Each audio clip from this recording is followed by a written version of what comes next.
lovely and darling viewers, it's Jen here at Check Her Joy, and this time I'm reviewing Jane, Vows Vengeance by Michael Thomas Ford. This is the third and final book in the series about Jane Austen being a vampire. So yay. The first book in that series is Jane Bites Back. Totally go check out book one first. This review will contain spoilers for the first two books. So if you haven't read them, go do that first. I'll post my link to my reviews for both of those down in the description below. So, ta-da. Okay, book 3, Jane and Walter are getting married, and I'm so excited about that part of this. They are so perfect together, but at the same time, cringeworthy because Jane still hasn't told Walter that she's a vampire, which is a pretty big thing. Like, you need to tell him. You need to give him a heads up. Also, at the end of the last book, Jane and Miriam, Walter's mother, have struck up a bargain that Jane can marry Walter if she can produce a child within a year. And so Jane's not even sure she can have kids because she's a vampire. Like, how does that work? One of the other books, Jane doesn't have, I think it's like in book 1 where we find out Jane doesn't have a period anymore. So does everything still work down there? So the twists in this series are just like, I love them, but at the same time, I'm like, I didn't see that coming. I didn't think Miriam the vampire hunter was ever gonna allow her son to marry a vampire, but apparently Jane's tolerable. We kind of in this book shift away from the Bronte versus Austen. In this book, the Bronte versus Austen rivalry that's been going on through the whole series kind of takes a step back. It's still there a little bit, but it's more subdued. It's not like the main focus anymore, which was cool because I was like, I don't really understand what the big deal is. I love them both. Yeah. So the wedding. Jane has like no interest in planning this wedding, which I totally get. I am not a big fan of like huge parties and having to plan them. So I would totally be her letting Miriam and Lucy plan the wedding for her. And then while they're in like this hyper wedding planning mode where Jane still has to make a ton of decisions, which was kind of frustrating me. I'd be like, guys, just pick. Anyway, away from my own opinions. While they're in this hyper wedding planning mode, Walter's like, hey, I've gotten invited to go travel with some friends, some other architects. They want to go view Europe. It'll be fun. You want to go. And so Walter and Jane are actually suddenly moving the wedding to Europe. And it's kind of a surprise for everybody else where they're actually going to get married, which was kind of fun to be like, okay, where's it going to be? And they take with them Miriam and Lucy and Miriam's dog and Lucy's boyfriend, Ben. Ben's also the rabbi who's going to officiate the wedding, which is kind of cool. So this whole group travels over to England, which is where they start off, and they meet up with Walter's friends.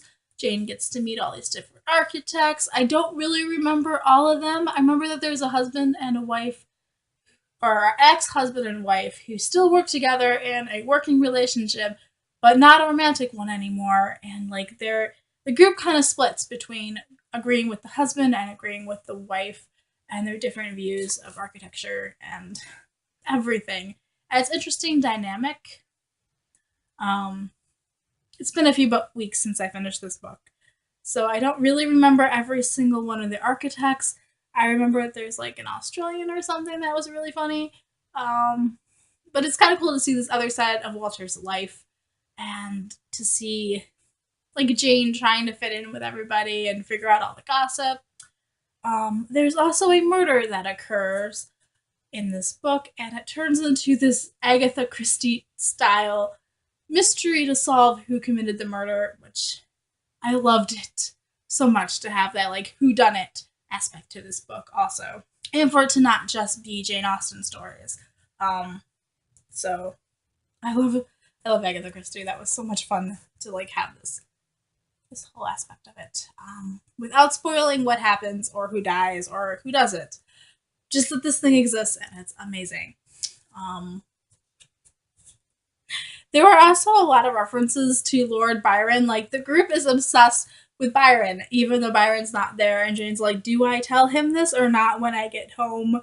At one point, they stay in like Byron's home, and I I love it so much. There's so many references to so many different authors. I think Shakespeare's one mentioned at one point in here. Um, this is such like as a book lover, I love all the references in this book. I don't know why more books don't just reference other books. Like that should be required. I don't know. I just really love Jane as a character and the way that she thinks things through and rationalizes them. That is totally how I would do it. Lucy is, of course, fun. The fact that Jane can talk to the dog Lilith and nobody else can, and the conversations they have.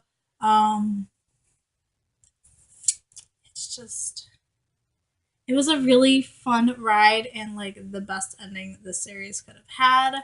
I wish there was more. If he wants to write more books, I will totally read them. But at the same time, this is kind of like a good note to end on also. So this one's also pretty solidly at least 4 stars. Maybe I like this book more than the rest of the series. I don't know. But it's pretty awesome and definitely worth the time. I think that is the end of non-spoilery bits. And hopefully I tried really hard not to spoil this book for you guys. So yeah, I'm gonna stop here.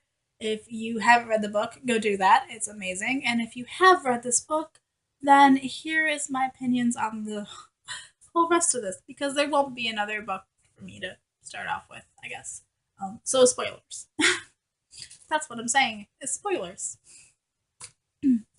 So the whole mystery here where everybody thinks that Jane pushed the guy off the tower, and then like she can't prove her innocence because the reason why she's blamed is because she was the only one at the top of the tower by herself, and there's nobody else around her. She can't like prove she didn't see anybody else. She can't prove that there's anybody there to see her that could have done it. Like why would the murderer be like, "Oh yeah, it wasn't Jane, it was me." Like,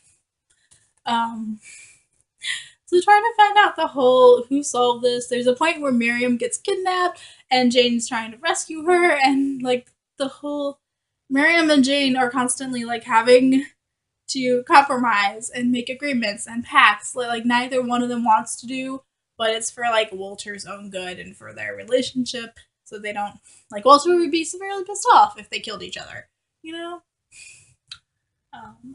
I got super frustrated throughout this entire book about Jane not telling Walter. I'm like, tell him that you're a vampire. You need to tell him that you're a vampire. Like, there's so many opportunities throughout this entire series to tell him. I think when he proposed was definitely you need to tell him you're a vampire. Can't wait till after you're married to tell him that. He will be so pissed off at you. Jane's husband showing up, and I don't remember his name, but they were married for like 9 days or something, and Jane forgot that she was married. It's such a weird thing. And then she's like, how do I dissolve this marriage? Like, because it's 200 years ago, like, how do you do that? And having Byron have to save her and be like, we'll just forge a divorce certificate. Duh. Also, Jane trying to get her passport and, like, go through all these counterfeit things and this, like, group of vampires in New York, and that was a whole fun adventure. Byron, as a whole, is just such fun character in this series. So anytime we got to see Byron or mentions of Byron, even if he's not there, like at one point they stay in like Byron's house where there was that party with like Mary Shelley and Frankenstein was written, and is that the same one with Dracula? But like all these like famous writers were telling ghost stories, and it's so cool, and everybody like sits down and they're like, we should tell ghost stories. And they pour a glass of Byron, and then he shows up, and we have Jane telling like a ghost story, and it's so perfect and so fun. Like there are a lot of really fun moments in this series, And this whole thing is so serious. Like, this whole series is really funny and witty, too. It was cool to have a Agatha Christie style murder going on here and a whodunit, and with all the like twists and turns and them like talking about how Agatha Christie's stories turn out. And it's like, yeah, that's pretty much true. It's always like she doesn't tell you the one piece of information you need to solve the mystery. Um so like you can guess, but it doesn't mean that it's gonna be right. Um so much stuff in this book that is just awesome. And the series was wonderful and I loved it terribly. It was totally worth it to read it. Oh my goodness, finding out that Walter's dad was actually a vampire and that he's best friends with Byron and that like, oh my goodness. Poor Walter. He finds out that Jane's a vampire and then that Byron's a vampire and that his dad's a vampire and he has a kid and he doesn't know if it's a vampire. And oh my goodness. Poor Walter. It was also kind of weird when we find out that Charlotte, I think, was pregnant when Byron turned to her. So clearly Byron could produce children, which was weird. But he couldn't answer the question of whether or not Jane could, which I guess kind of makes sense because biology is different. Like, if Jane's not having a period, does she necessarily still have those functions?